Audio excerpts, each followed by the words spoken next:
Ziva was more than just a dog. That's a line people use a lot, I know, but with him it was the truest thing you could say. He was a 9-year-old German shepherd, a magnificent creature, black and tan coat with ears at perfect attention, a deep, soulful gaze that seemed to understand everything.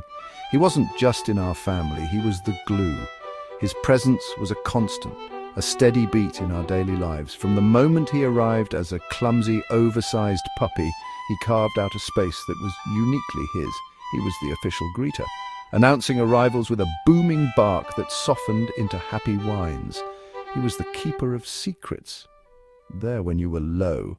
The change was subtle at first, a slight hesitation before jumping into the car, a stiffness in his gait after a long nap.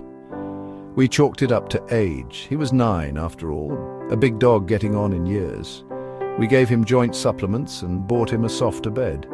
But the shadow that had fallen over him began to lengthen. The stiffness became more pronounced, a painful hitch in his once powerful stride. He started having trouble controlling his bladder, and the shame in his eyes was heart-wrenching. Vet visits grew frequent, medications for pain, inflammation, bladder issues. Sometimes he seemed better, a wag at the door, a short chase. But relief was temporary. The nights were hardest.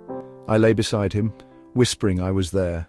The final day arrived without warning. He couldn't get up. His back legs were useless. He looked at me with panic. The pain was unrelenting. The bladder issues had become constant, agonizing. There were no more medications to try, only the brutal reality of his suffering.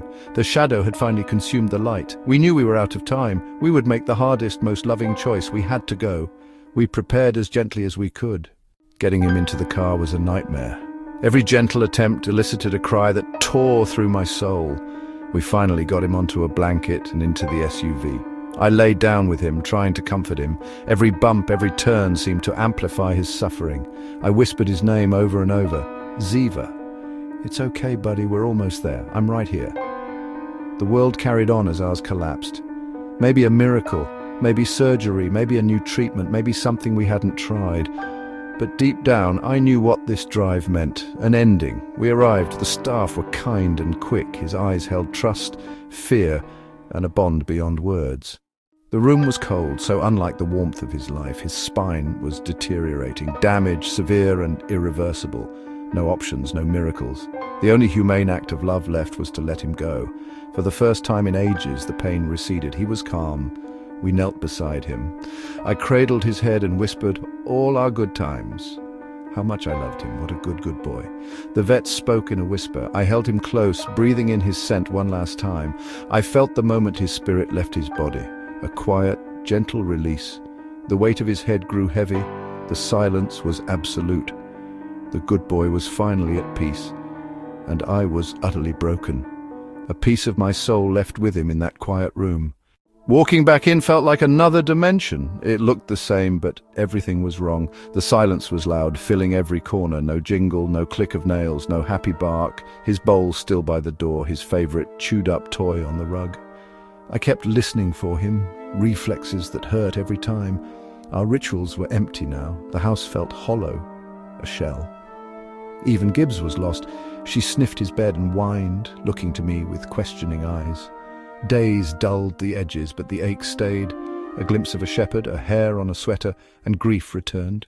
Ziva's loss landed on old scars. Before Ziva, there was Nico, noble and goofy. We lost him suddenly. The shock was a physical blow. We swore never again until the silence became unbearable and Ziva arrived to mend us. Then my mother passed, a guiding star gone.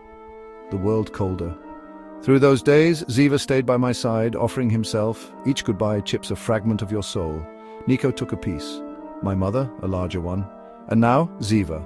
Loss makes time precious and happiness fragile, and builds a sad kind of resilience. You learn the heart can break and still keep beating. Ziva's death wasn't just the loss of a dog, it was another lesson in the permanence of goodbye.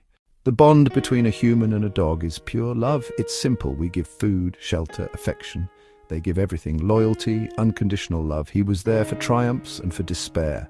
He saw us through changes, a silent witness to our lives. Some say he was just a dog. They are wrong. He was family, a best friend, a keeper of secrets, a healer. We spoke in touch and glances, an understanding deeper than words. Goodbye is the price of this incredible love. The unspoken clause from day one. Knowing it's coming never eases the pain or the silence. Now it's just Gibbs and me. She's adrift without her calm. I have to be her playmate, leader, and comfort. Some days I want to disappear, but I get up, I throw the ball, we walk. I'm all she has left. There is bittersweet joy, and the feeling of him beside us. I did my best. The scars of loss map a heart that dared to love. We honor him by giving Gibbs the best life, cherishing every precious moment. His life was a gift. The love he gave will echo forever. He was the best boy.